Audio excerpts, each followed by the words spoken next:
Welcome to College Briefing. The content of the briefing includes: at U.S. universities, record numbers of Indian students seek brighter prospects and overseas jobs. Russia's air power roars back into the war with devastating guided bombs. Number of Chinese workers in Africa falls 64% in less than a decade.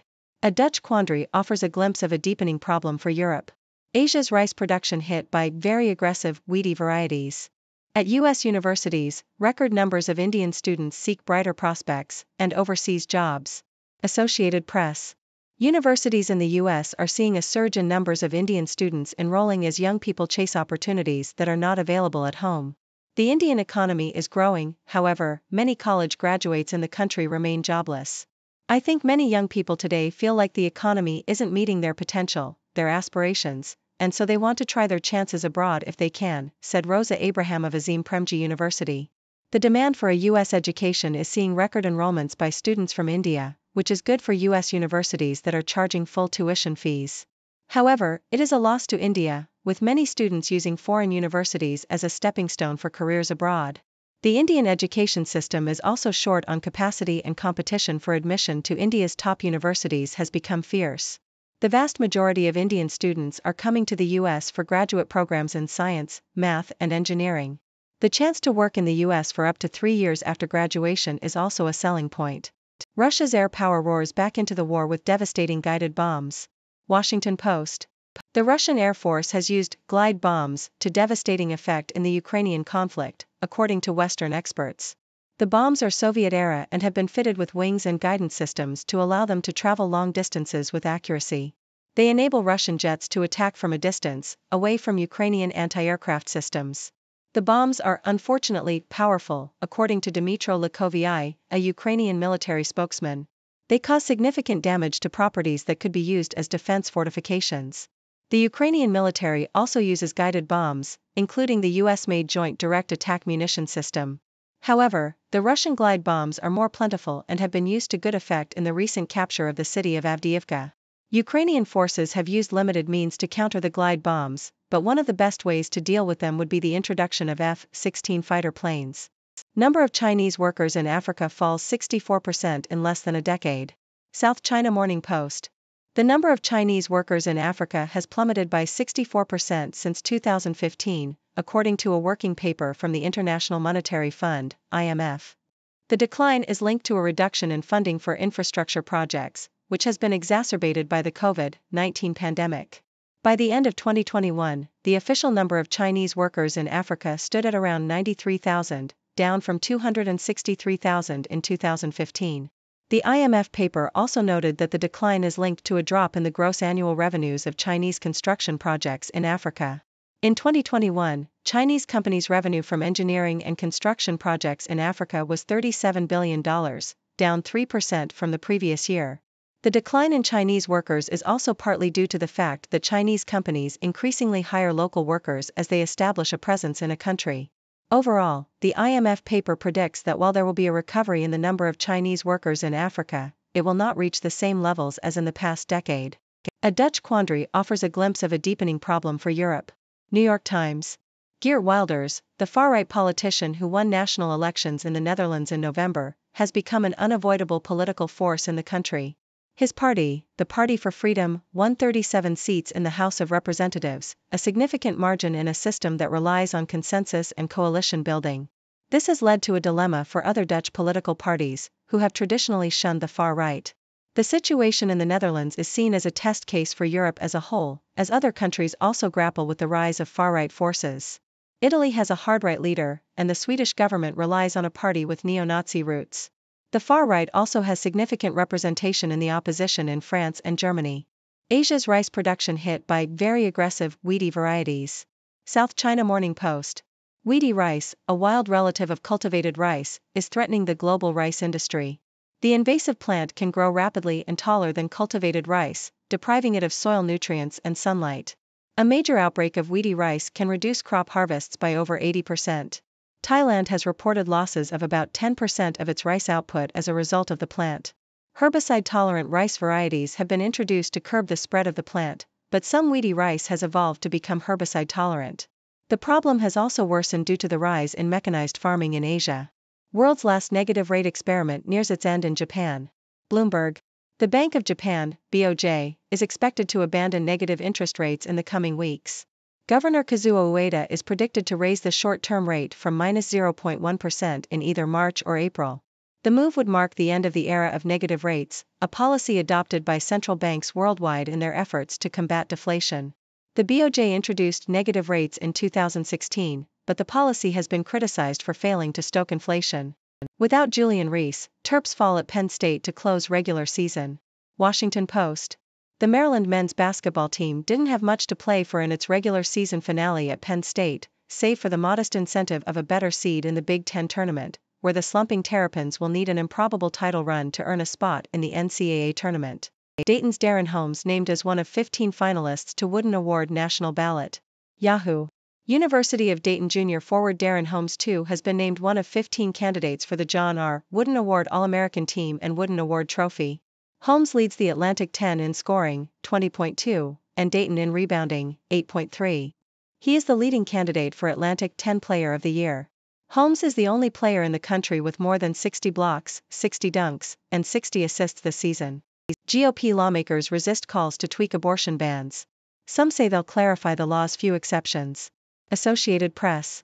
Conservative legislators in Republican-led states in the U.S. are refusing to reevaluate abortion bans, accusing abortion rights advocates of spreading misinformation around the exceptions of the law. Doctors and patients have called for greater clarity around when abortions can be legally performed. Republican-controlled South Dakota wants to create a video with medical experts to address the issue and await the signature of the Republican governor. Anti-abortion groups support the video, which they believe will combat misinformation spread by the abortion industry. Oklahoma and Kentucky are also taking steps to clarify their abortion bans. However, the attorneys general, not the physicians, are dictating the terms. Despite this, abortion rights advocates in several states continue to challenge the bans with lawsuits. In Texas, the strict abortion ban has forced patients to go out of state for an abortion. The Texas Medical Board has so far failed to offer guidance to doctors on how to interpret the law. What's the matter with California? Yahoo! California is experiencing a significant population decline due to several factors, including the housing crisis, rising crime rates, and climate concerns. More than 800,000 Californians left the state between 2021 and 2022, prompting the state to lose a congressional seat for the first time in its history. The state's housing market is among the most expensive in the country, with a severe shortage of affordable homes. Crime rates, especially in cities like San Francisco, have been on the rise, leading to a decrease in safety and quality of life. Additionally, the state is grappling with the effects of climate change, including rising sea levels, worsening wildfires, and droughts. These problems have made California less appealing to residents, causing many to leave in search of better opportunities and living conditions elsewhere. The housing crisis is a major factor driving the population decline in California. The state's housing and rental markets are among the most costly in the country, with a severe shortage of affordable homes. This has made it difficult for many residents to find suitable housing, forcing them to leave the state in search of more affordable options. The lack of affordable housing is also closely tied to the issue of homelessness in California. More than 75,000 people experience homelessness in Los Angeles County alone, and the high cost of housing is a significant contributing factor. Rising crime rates are another concern for Californians. Cities like San Francisco have seen an uptick in high-profile crimes, including robberies and assaults. The increase in crime has made residents feel less safe and has contributed to a decline in the quality of life. Climate change is also a major concern for Californians. The state is experiencing rising sea levels, worsening wildfires, and droughts, which are putting a strain on resources and making the state less livable. These factors, combined with the high cost of living, have led many Californians to leave the state in search of better opportunities and living conditions elsewhere. Socialists conceding in Portuguese elections seen as bellwether for Europe. Washington Post. Portugal's ruling socialists have conceded defeat in the country's election, with the centre-right Democratic Alliance, AD, winning power in one of the closest votes the country has seen. The AD, led by the Social Democrats, and the Socialists had just 438 votes separating them as the count reached 99%, each receiving close to 29% of the vote. The far-right Chega Party was third with 18%, more than double its 2022 result. While exit polls had suggested a center-right win, the final result was too close to call, with the Socialists conceding to avoid any possibility that the center-right might opt to form a government with Chega. Instead, the Social Democrats are expected to form a minority government with the help of a party of fiscal conservatives that came fourth in the vote. Chega is applying pressure to be included in any right-wing coalition. Chega is seen as a major beneficiary of the election and could have a significant influence on Portuguese politics. NFL, top 25 free agents include Saquon Barkley, Justin Simmons and more. Yahoo! The top 25 free agents this offseason have been significantly depleted, with 8 of the players being given the franchise tag. These include players such as W.R.T. Higgins, D.E. Josh Allen, C.B. Jalen Johnson, and W.R. Michael Pittman Jr. Very few players on the list are expected to negotiate with other teams. This has reduced the quality of the free agent class, which is a disappointment for teams with a lot of salary cap space. Despite this, the NFL salary cap is set at a record $255 million, so teams will still have players to spend it on. Free agency officially starts on March 13, and many players on the list could be extended before then. The top 25 potential free agents as the new league year approaches include DT Chris Jones, QB Kirk Cousins, DT Christian Wilkins, Edge Danielle Hunter, DL Leonard Williams, Edge Bryce Huff, CB Kendall Fuller, Edge Jonathan Greenid, S. Xavier McKinney, and RB Saquon Barkley. Notable mentions also include QB Baker Mayfield, who is expected to return to the Tampa Bay Buccaneers, QB Russell Wilson, who was cut by the Denver Broncos and is expected to sign with the Pittsburgh Steelers, and RB Derrick Henry, who had a great run with the Tennessee Titans but is now 30 years old. Good offensive line help is also scarce, so players like Otis Trent Brown and Mike Onwenu are expected to generate interest. Illinois Chicago fires coach Luke Yaklich after 4 seasons. Associated Press. Luke Yaklich has been fired as the head coach of the University of Illinois at Chicago, UIC, men's basketball team. Yaklich, who had been with the Flames for 4 seasons, was let go after the team finished the season with a 12-21 record.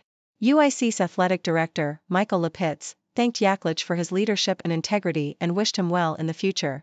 Yaklich previously served as an associate head coach at the University of Texas under Shaka Smart.